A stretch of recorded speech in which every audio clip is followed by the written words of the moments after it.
All right. Hello, welcome everybody to another episode of A Fresh Perspective with Jeff Charles. With me, your favoritist pundit, Jeff Charles, and I have another great guest for you guys today, and she's been on the show a couple times before. She's been on quite a bit, more than I normally don't have a whole lot of repeat guests, but this person is special. And she's got a lot of stuff going on. She's been making moves. She's been busy. But before we get into all of that, just want to remind you to like this, share this, and subscribe to my channel if you haven't done so already. Hit the subscribe button and the notification bell. That way you'll be updated whenever I upload a new interview, which I do every Wednesday and Friday evening at 7 o'clock Eastern Standard. Also, check out my new Substack. It's called Chasing Liberty. Please subscribe, support my work. It's only like $50 for an annual subscription, and that way you'll be able to access content behind the paywall. I have a lot of plans for this platform, and I'm going to be talking a lot about liberty and also, what the government's doing to infringe on liberties. Speaking of which, I want to go ahead and bring her on because we're talking about the abuse of children, the brainwashing of children, and you guys are probably already acquainted with this whole battle that's going on right now. I've written a lot about it, but Miss Gabrielle Clark is joining the program, and she has been on the front lines of this whole thing. So welcome to the program, sister girl. Thank you so much, Jeff. It's good to be here again. Yeah, great to have you. It's always fire, so I love it. Now, before we get into the stuff that you've been doing, why don't you just introduce yourself really quick? My name is Gabrielle Clark, and I filed the first federal lawsuit against woke indoctrination in America. My son was asked to list his identities and then attach signifiers to those identities of privileged or oppressed. We thought this was a violation, so we asked for a relief in the form of a transfer, and they wouldn't give it to us. So we had no other choice but to exercise our rights and file a lawsuit. That suit has since been resolved. My son William has been allowed to graduate, and we've moved on. But in the course of fighting CRT for my son, I realized that my daughter was being socially transitioned into believing that she was a boy through the SEL program. And that was very devastating. So I had to stop my activism on behalf of my son to pull my daughter out of the trans cult. And I created a program for her to desist. And that program is called Affirming Reality. And now I coach parents on pulling their children out of this cult. I teach people how to parent their children into desistance. Awesome. I mean, it's very interesting because over the past 3-4 years, um, we've seen this backlash over the critical race theory and the racial stuff that's been taught. Then shortly after that, people found out about what schools are doing as far as encouraging kids to embrace transgenderism. And when I first discovered this, it was before it really started hitting the news waves, and I even predicted this is going to become even bigger than CRT, because now you're really messing with kids and their bodies and all that. Your family got hit by both of these things, though, the critical race theory aspect of it and the transgenderism. So that must have been tough on you. But what I've seen, well, I mean, just watching you have become like one of the main authorities on these issues because you lived it. But not only did you live it, you fought back, which a lot of Right. people haven't. That's right. Can you kind of walk us through that? I mean, when you first started fighting back with the CRT stuff and then with the trans stuff, this is probably a stupid question to anybody who knows you, but was there any amount of fear that you had to overcome to fight, or did you just go right into it? Well, yes, because in the beginning, I was worried about my son having to go back to school. We were in the distance learning, and I was quite worried that my son, this white kid going into a predominantly Black school, was going to face some backlash because of it. Because he simply said anybody can be racist. And that is a huge no in a lot of society. Hmm. But because he made that declaration, and he stood by it, I I was very terrified about what would happen to him. I think I lost like 15 pounds in the course of a week, and I Hmm. was, chain smoking and all of this. It was Wow. very terrifying. But you know what? Nah, you're not gonna mess with my babies. Like you. Hmm. So no, I had to steel my spine and push through. I think that a lot of parents should find their courage and fight back against these things, because that's the only way that it's going to stop. The same thing with my daughter. With my daughter, I was terrified that if I didn't affirm my child's chosen gender, that they were going to stick CPS on me, and my daughter would be taken away, because it had happened before in California. And at the time, we were living in Las Vegas. So, yes, Hmm. I was terrified. I was so terrified that we fled Las Vegas. And I've moved back to my hometown of Houston before I decided to encourage my daughter to desist. But yes, I was scared. But now I can see there wasn't ever anything really to be afraid of. Um, I'm Mm. a free speech advocate, and I'm an American, and I can say whatever I want to say, and I can And do you whatever do. I want to do. Yeah. You I'm know, not nice about it either. I think that too many people have fallen victim to the be kind mantra that we're all supposed to follow. And no, you're not owed kind. You're certainly not owed kind if you're trying to tell my son that he is a white supremacist, or you're trying to tell my daughter that she's a boy. I'm not gonna be kind to you if you acting like that. You gonna get the business from me. So I think more people need to understand that you can assert yourself, and you don't have to necessarily be overly aggressive, but you can assert yourself firmly. And if somebody doesn't like it, that's tough. yeah, I definitely agree, and I want to get to that a little bit deeper, a little bit later. But I wanted to talk to you about some of the activism that you've been doing. You've been here in Austin at the Capitol quite often. You've been involved in a bunch of different demonstrations, one of which I saw you at, and it was terrifying if I wasn't on your side. But tell us a little bit about what you've been doing at the Capitol, some of the legislation you've been discussing, and some of the things that you saw with your experience doing this. So all across the country, there's legislation about gender affirming care model that is being used for transitioning children. It's basically a no question process where all of the medical professionals, all you really have to do is say, I think I'm born in the wrong body, and I don't know what to do about that, and the medical professionals will push you through to on a path of sterilization, on a path of mutilation. I meet detransitioners. One of the things I can't help with legislation. I have no acumen for that, but what I can help with is helping to protect the detransitioners and help them to be strong whenever they have to testify.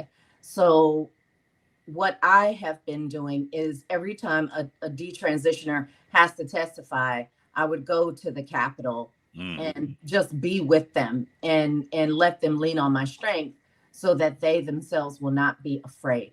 And speaking out in lots of demonstrations throughout the country. The one you attended was a Let Women Speak event that was hosted by Kelly J. Keane of Britain.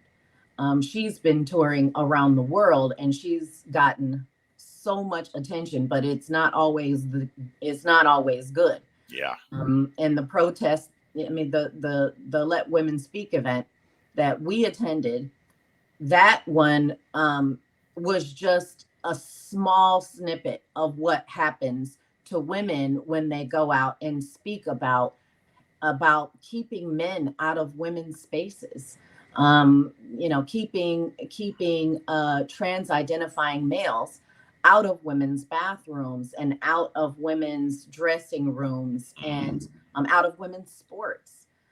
So, you know, the men come to intimidate the women, and I ain't gonna stand for it. Mm. Yeah, no, you're right. They do. And you don't. I mean, Right. but I mean, you mentioned the detransitioners coming to these various capitals and testifying, and I know they've been doing that all across the country. Can you kind of talk to us about how that's been affecting them? You don't need to go into any personal stuff, but I know it's been taking a toll on them having to do this. I mean, I know Abel, who I got to meet at that demonstration, I remember I think a few days ago said he was taking a break from social media and things like that. And I think you have even said some things about how some of these people need to take a step back. But what are some of the things that they're going through, and not just detransitioning, but actually speaking out about it? So the detransitioners, every time they go to testify, they have to relive their trauma, and Mm, they're re-traumatized every time.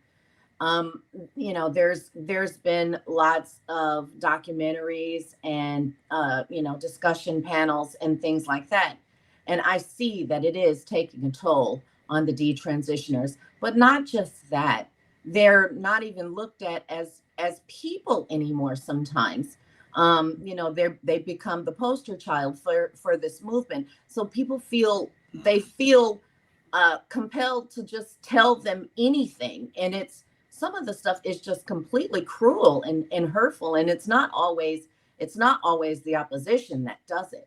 It's hard really? to, yes, because it's hard to talk about when we're talking about transitioning. A lot of people say things like, well, it's going to ruin your life and you're never going to live happy. Well, Mm, to a detransitioner, how does that play out? I mean, I don't want the detransitioners to think of their lives as over. They can still live happy lives, and they're not right. their trauma. They are not this one experience. Even though the experience is going to affect them for the rest of their lives. And I do try to help detransitioners find lawyers as well, but I feel like the detransitioners need to be seen as regular people, as real people, because they are. They have real lives. They're Yeah. not. They're not their trauma.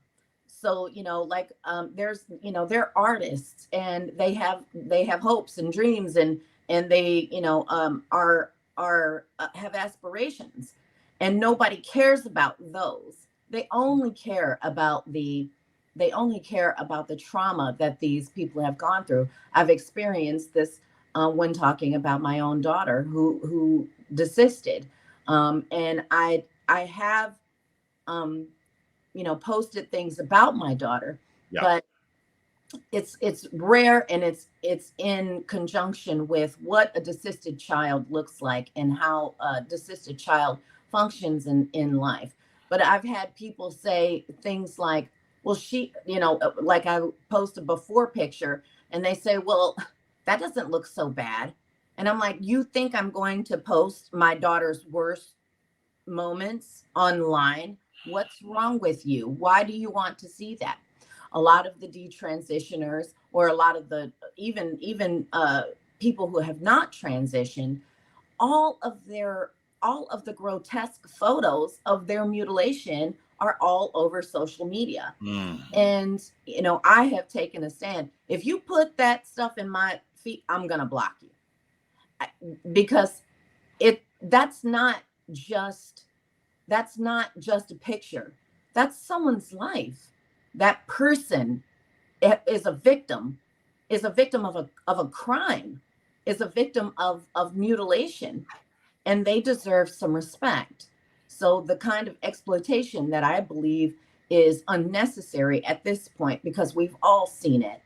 And if especially in the echo chambers where they're just passing it around to one another, it's unnecessary and it's cruel.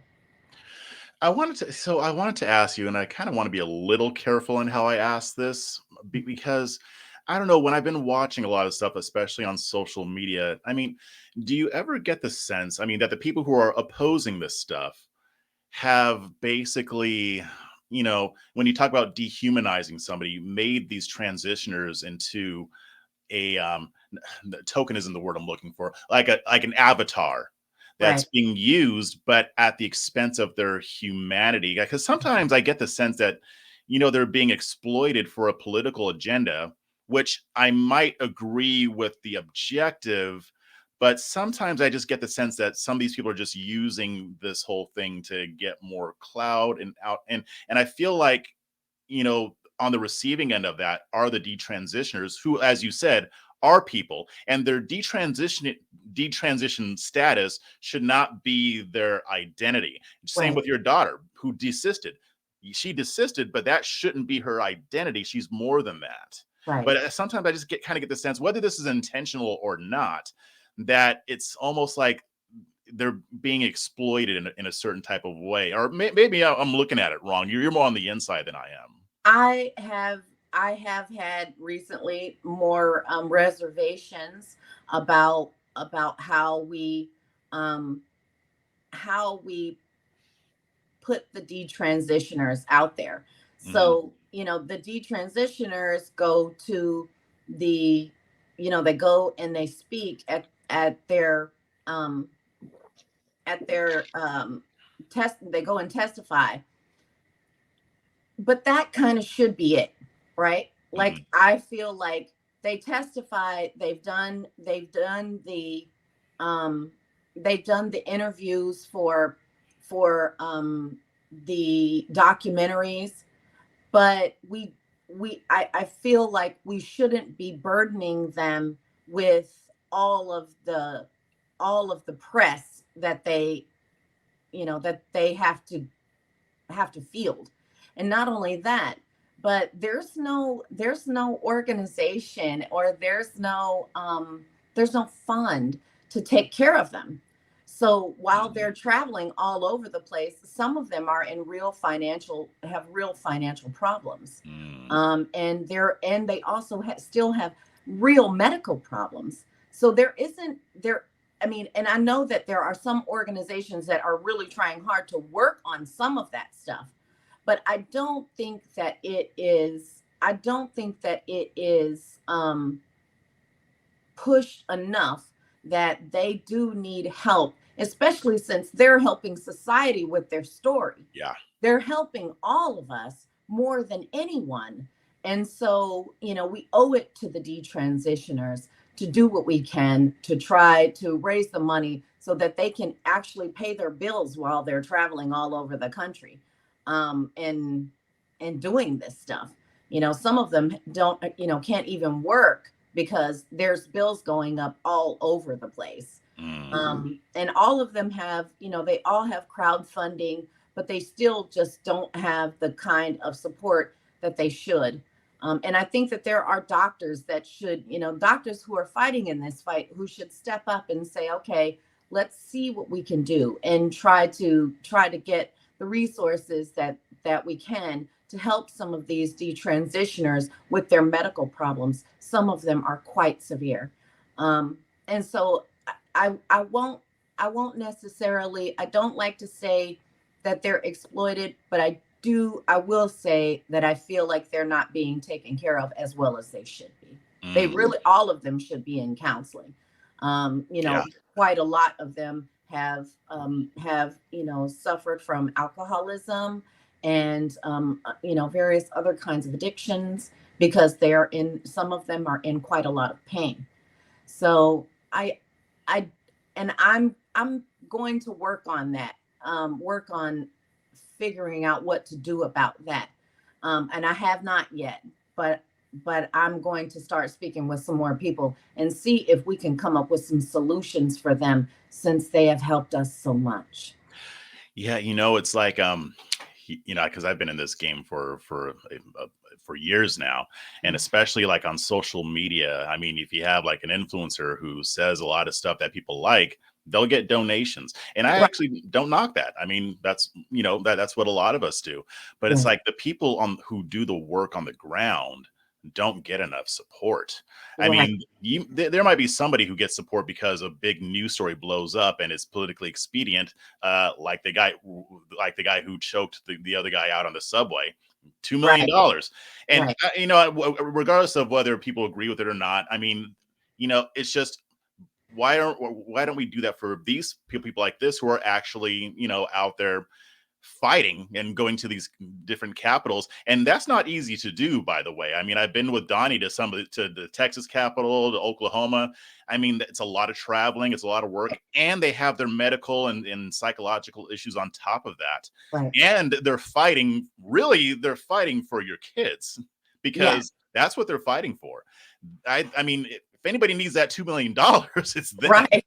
And they're also having to field the harassment of the trans community. Mm-hmm. So, they get death threats. They get a lot of vitriol from the trans community for not just detransitioning, but for speaking out about the harms of detransitioning. Because a lot of these famous trans identifying people are blaming them for the legislation that is now being passed in all of these states. Yeah. And so, they don't have security. They don't, a lot of their travel and stuff gets paid for, but that's pretty much it. But the time that they're using, and like you said, the psychological toll and the physical toll that it takes on them is very, very intense.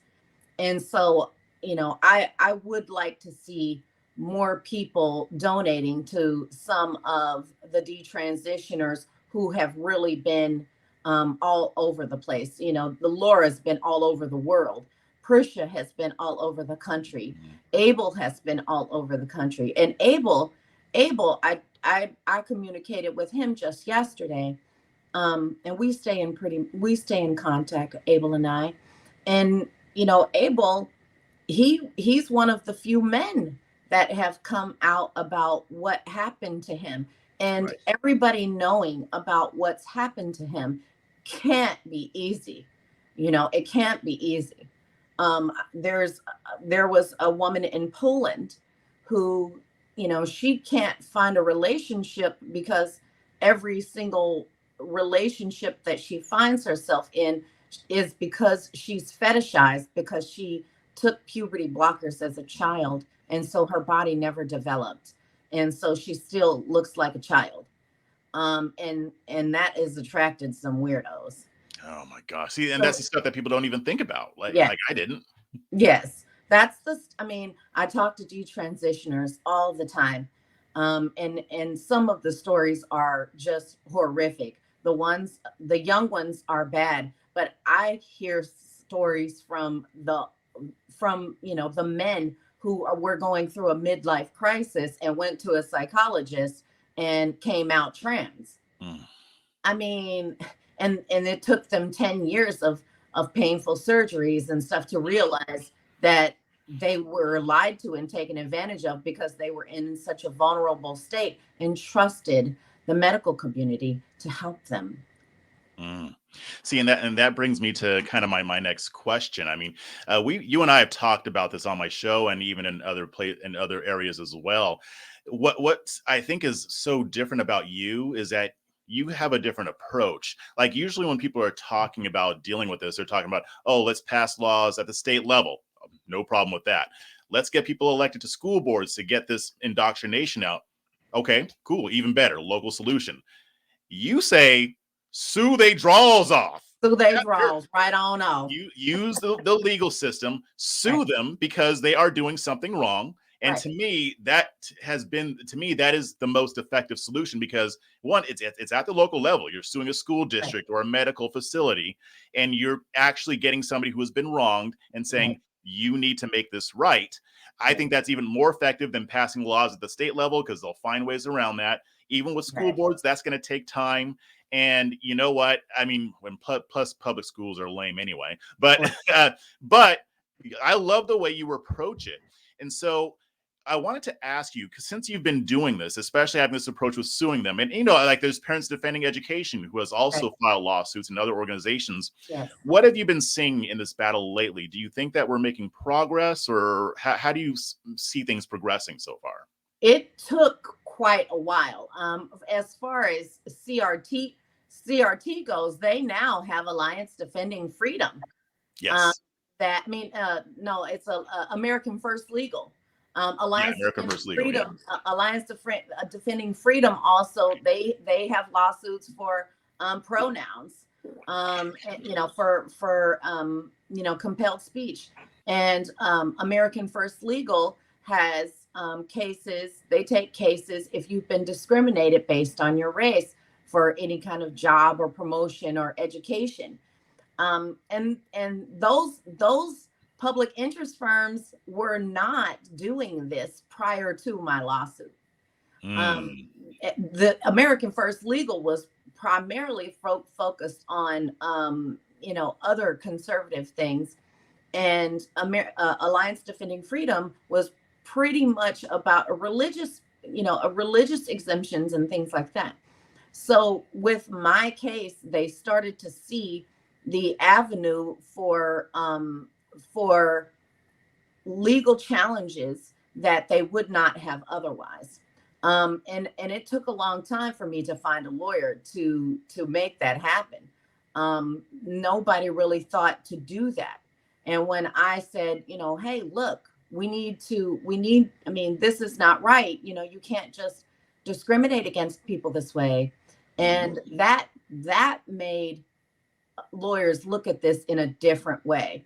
I think the same thing is true for the detransitioners. There is now a detransitioners a public interest firm, and I can't even remember the name of it right now because it's Yeah, so I think we met them at that event, right? Yes, we Yeah. did. We did. And Yeah, it's I so want to get in new. touch with them too. Yes, it's so new. And I've already sent them to. I've already sent them Wow. to be transitioners. So I mean, every time there is some sort of violation of your civil rights, your duty is to sue, because Yes. that's what the civil legal system is for. And hopefully the detransitioners will get justice in the form of criminal prosecutions as well, Yeah. because some of these doctors, in my view, have committed crimes by allowing psychologically unstable people to engage in gender affirming surgeries that they weren't medically stable enough to make those decisions. Mm-hmm. So, I think that there is a pathway forward for that. We just have to find it. And there's some of these organizations that push this from the beginning, like WPATH. I think that we need to find a way to hold them responsible as well, because they knew some of this. They knew some of the things that were going on, and they continued to promote it. And I think that we're going to have to find some lawyers who are ready to get out there and scrap.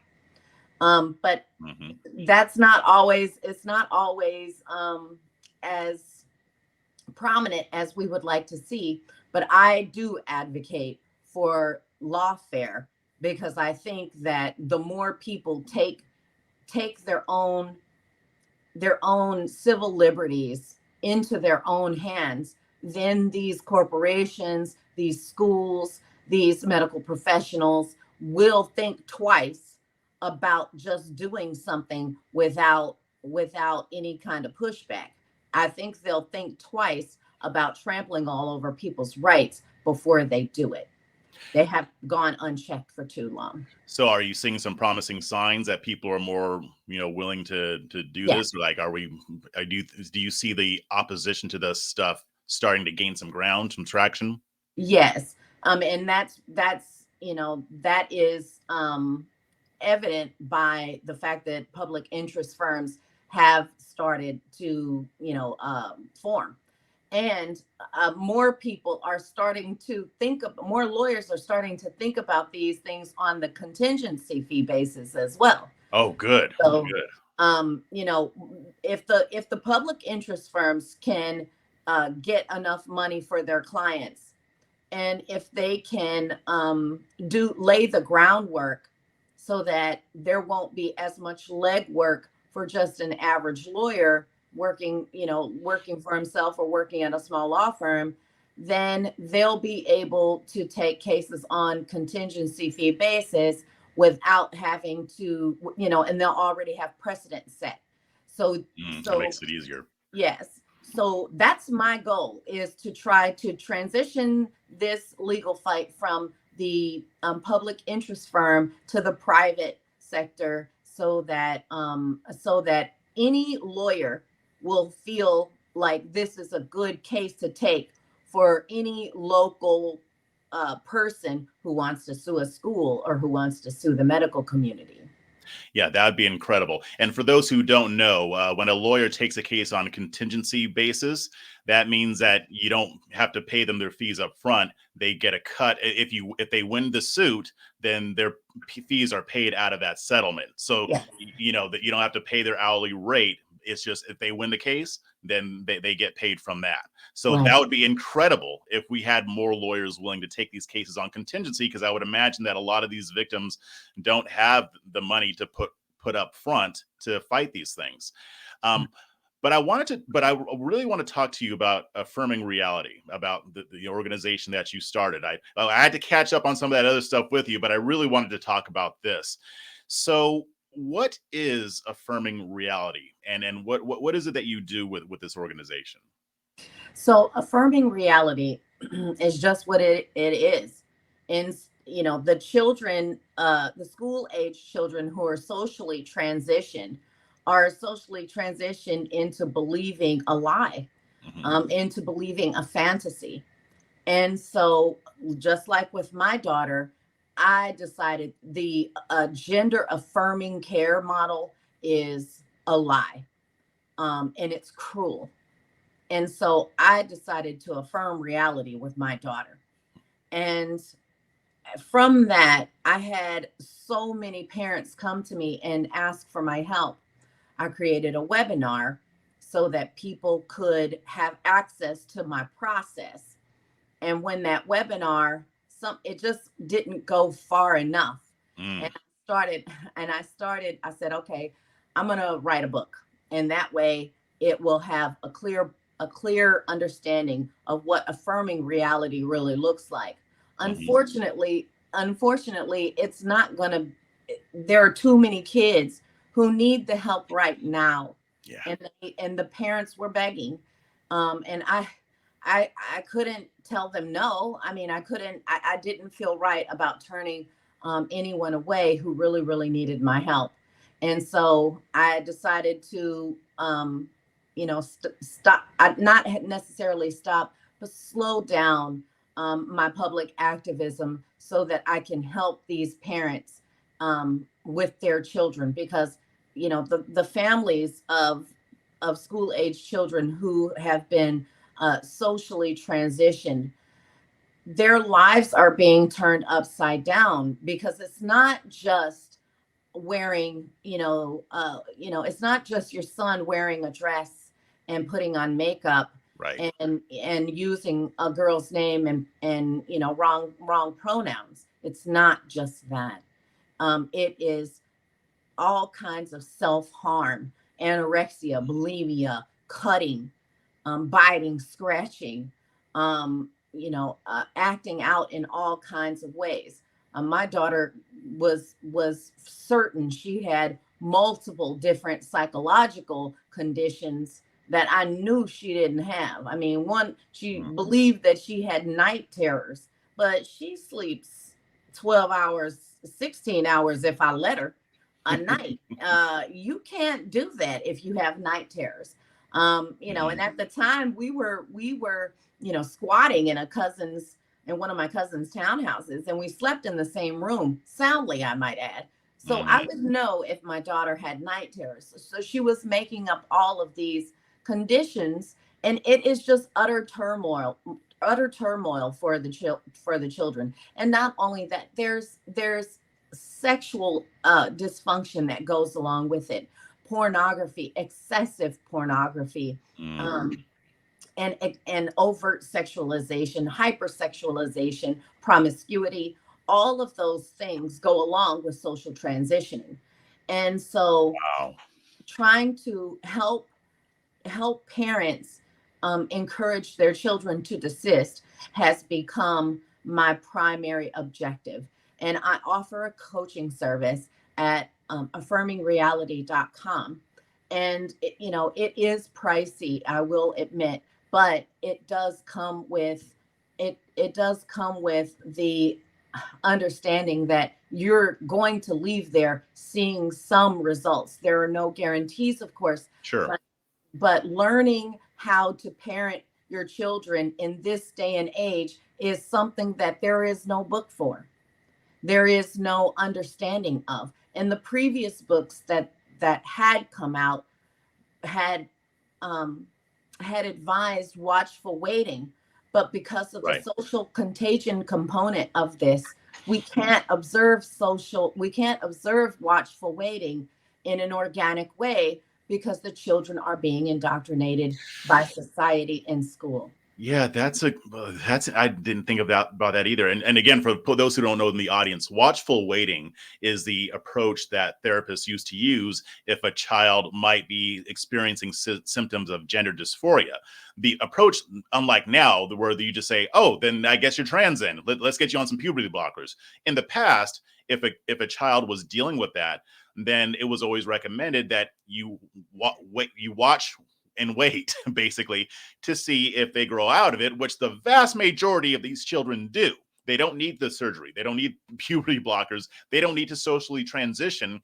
There are usually some other issues at hand that the therapist has to work with, and then you let them grow out of it. But nowadays they don't do that. But to your point, Gabs, that does make sense because of this social contagion aspect. And I know that people on the left want to tell us, oh, no, this is just an organic, this is all organic. It's all just a normal whatever. No, I've looked at the numbers. There's absolutely no way. And I wish I would have brought them for this too. But maybe I'll send them to you. You may have already seen them. I wrote an article about it. I wrote plenty of articles about it. But the increase in the number of high schoolers that are identifying as LGBTQ, especially the T, has jumped insanely over previous generations.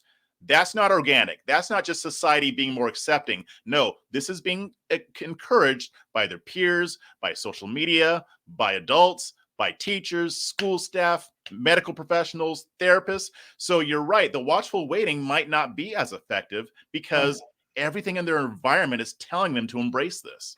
Yes. And so, and the parents that come to me are really at their wits' end because they did exactly what they were supposed to do. And despite what people believe, a lot of these parents are intact mother, father, children, even some of them grandparents in the home, intact families, some of them multi-generational families. So it's not a broken home situation anymore. Maybe it was at one point. Maybe at some point there was an aspect of gender dysphoria, quote unquote. I don't even like to use that term because I don't think it accurately describes what is going on with these children.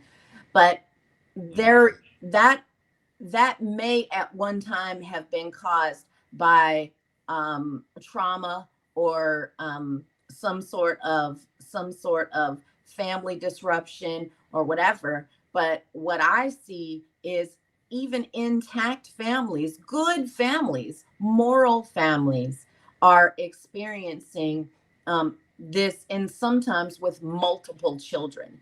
So it's not happening organically. I mean, anywhere between 20 and 50% of children in middle school and high school in urban communities in America are identifying as trans, are identifying as LGBTQIA plus plus. And a lot of the times it progresses into trans. So I I encourage parents to nip it in the bud when they're young, when they're in their, when they are school age, preferably in middle school, and help them desist. Because I guarantee you, the money that it would cost to utilize my service is going to be nickels in comparison to what it will be to take care of your child once they've realized that they've made a terrible mistake and they're Mm, missing body parts. They don't, detransitioners do not get medical attention after they detransition. It's not covered by any insurance. right. It's not. Yes. So they make the doctors make the mess, but they don't fix the mess. So a lot of these people are in dire straits because they don't have the money to take care of this stuff. And even if the child um, doesn't end up medicalizing as an adult, they still have a very, very nihilistic idea of life Mm, and living in the world. Their worldview is forever altered, and it's not a healthy way to live. The promiscuity and the addiction, all of those things carry over. And so even with some of the detransitioners, they detransitioned because they were having medical problems. They didn't necessarily stop believing in trans. wow. Wow. So, I mean, I know you just started affirming reality, but have you already started working with clients, or I mean, what kind are you seeing any results just yet? I mean, I know it's Yes. early, but I mean, yeah. Yes. So I was already helping parents prior to starting an official coaching service. And I don't do therapy, so I don't speak with any children. I only speak to the parents Right. and advise them on how to parent their children into desistance. So they do report back to me, and sometimes in as little as 2 weeks, of Mm, just things that they didn't think to do. Some of the major things like taking away their devices, and not just their cell phone, but all of their devices, because a mm, lot of these children have social media addictions, but a good portion of them have addictions to all of their devices, like my daughter. mm. So, Yeah, I remember you locked that yes, down. yes. So my daughter had, she was addicted to devices, and it was insane, the change, when she was not allowed to use her handhelds, and when she was not allowed to use her phone or get on her video games, and she had to actually go out in real life and exist Mm, in real life. And the change was significant. And in families that report back to me, sometimes their children are starting to exhibit signs of desistance within the first few weeks.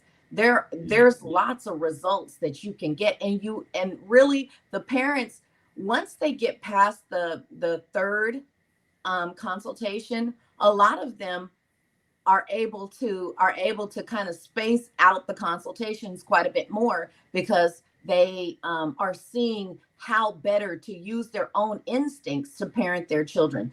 The mm. instincts come back. And so this is and a lot of what I do is teaching parents how to get back to basics. Go on a camping trip. Take take the weekends off and do things with your children. Those are just some fundamental things that any parent can do to help their children stay out of this hive mind. It sounds like it's pretty empowering because I would imagine, and I've heard some stories to this effect, but like when these schools and other institutions are influencing their children, well, you got to have your kid in school, right? I mean, but I mean, there are all these influences. I would imagine that a lot would feel helpless. Like there's nothing I can really do about this.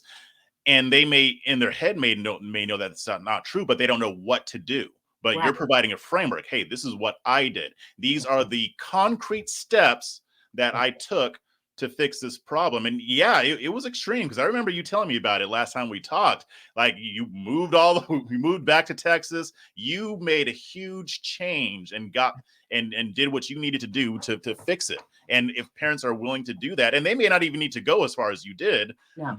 but if it just seems like that these people need to know what to do and they need somebody to tell them, but nobody else is really, I mean, they can't go to a therapist because the therapist is going to affirm it, right?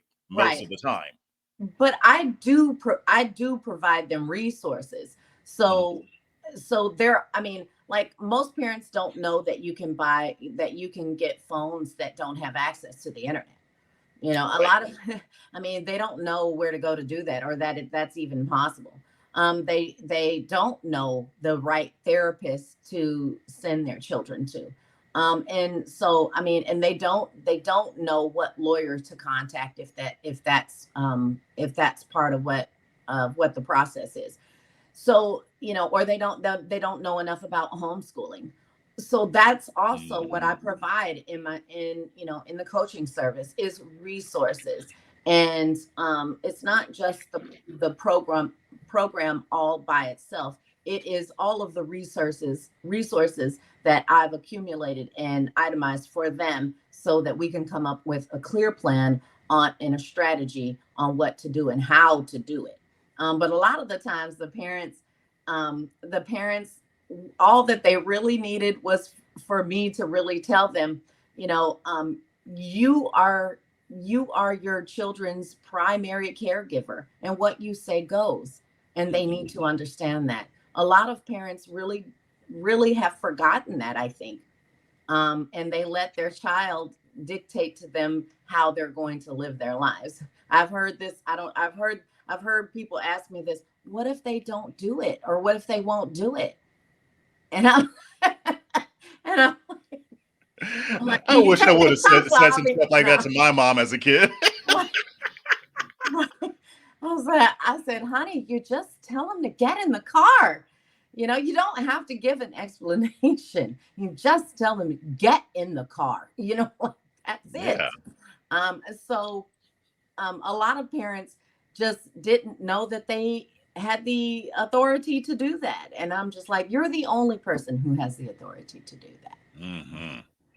Amen. Well, I know we're running out of time, but before we sign off, why don't you let everybody know where they can find you, where they can find what you're doing, all that good stuff.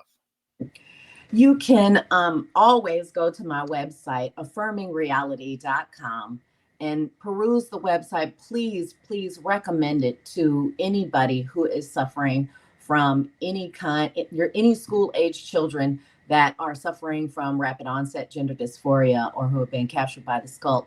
And you can also find me at Gabs Clark 5 on Twitter, and Getter and True Social. Send me a DM if you want to get in touch with me. I leave all my DMs open so that I can hear from everyone and do the best that I can to try to help.